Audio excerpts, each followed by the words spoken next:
Hey there, everybody. It's your old pal VR Boomer here. Now, as you know, I fly Microsoft Flight Simulator 2020 quite a bit. I've recently given DCS World a go. It's Digital Combat Simulator. And since the fan of each program are passionate, I thought it would be interesting to compare it to Microsoft Flight Simulator 2020. I was going to include War Thunder and IL-2 Sturmovik in this comparison, however, they're in a different category. If you think of these kinds of programs as ranging from training simulator to flying game, War Thunder and IL-2 are very much on the game end of the spectrum. The goal of this video isn't to figure out which sim is the best, it's just a comparison of the two. They differ enough in significant ways that it's not really an apples-to-apples comparison. They are, in the end, different sims with different goals. There are some specific things that I think each of them do better than the other, and I'll note those as I go. I am not qualified to give an informed opinion on the flight models, so I'm not going to use those as a point of comparison in this video. They both feel pretty similar to me. Two more quick clarifications. I'm going to do my best to look at this from a new player perspective, and I'm doing it from a VR perspective, since that's the only way I fly. To keep these things as similar as possible, I have a Spitfire Mark 9 in each sim, which I'll be using for control and graphics comparisons. Both sims are obviously running on the same hardware. I have a Core i7 9700 RTX 3060 Ti and 32 gigabytes of DDR4 RAM in the system. The VR headset is an Oculus Quest 2 playing via virtual desktop. Let's start with price.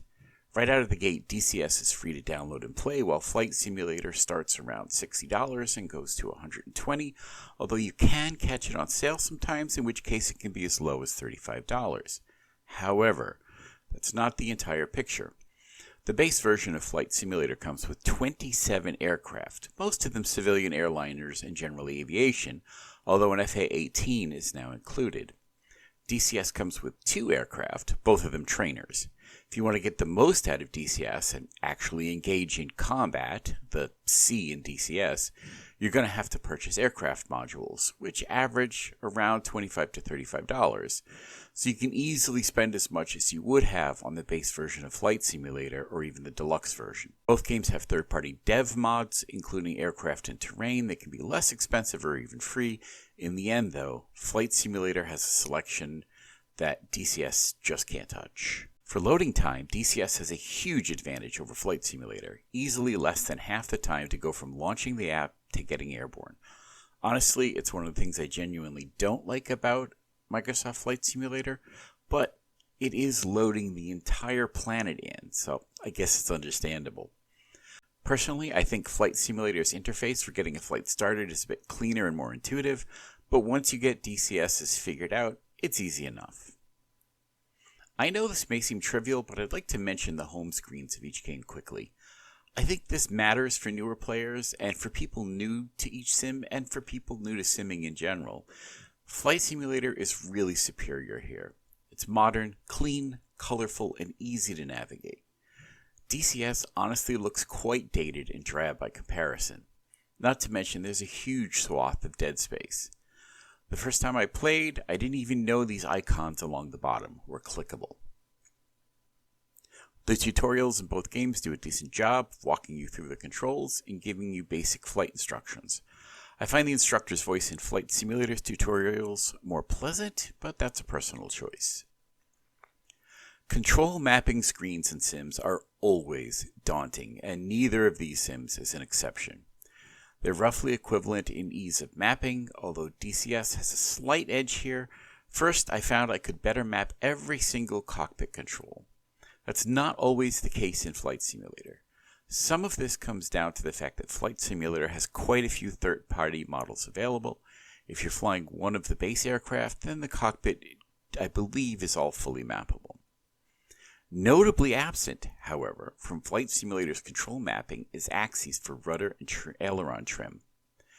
There are third-party supplemental programs that can get you that functionality, but how it's not in the basic game is beyond me. Graphics are the one aspect where I was really surprised, or maybe not surprised would be more accurate. In the various Facebook Flight Simulator groups I'm in, there's always a DCS fan who pops up claiming the graphics in DCS absolutely blow Flight Simulator away. but in my experience, they didn't live up to those expectations. The cockpits are comparable in graphics quality, with a slight edge going to Flight Simulator for the panel's labels being more legible. DCS has a slight edge in terrain quality, but I think a lot of that comes down to how each program handles the terrain. DCS has pre-drawn maps that it renders. Flight Simulator culls data from online sources like Bing Maps and generates the terrain on the fly. So, unless you install a high-res terrain file, some objects, especially buildings, can look poor. I would say that the aircraft exteriors are compatible, and from outside the aircraft that's probably true, but in flight, in VR, Flight Simulator has a solid edge to my eye. Now, it's possible I'm missing some graphical settings that can improve DCS, but I haven't found them, and to my eye, Flight Simulator just looks better. With a better GPU and CPU, you can get it even looking better than I have. My machine is a mid-range gaming machine, and some of the high-performance stuff can really look great. When it comes to running in VR, both sims are easy enough to launch, but Flight Simulator has a feature that I really appreciate. Once it's up and running, you can hop in and out of VR quickly and easily with the push of a button. Flight Simulator has nearly every airport in the world available, including many small and local municipal airports. DCS has 2 terrains available in the base game and a few more you can purchase. In Flight Simulator, there are also heliports and water runways for flying boats and float planes. Flight Simulator is unrivaled in the sheer quantity of airports and flights available. Some third-party aftermarket mods also have vintage airports.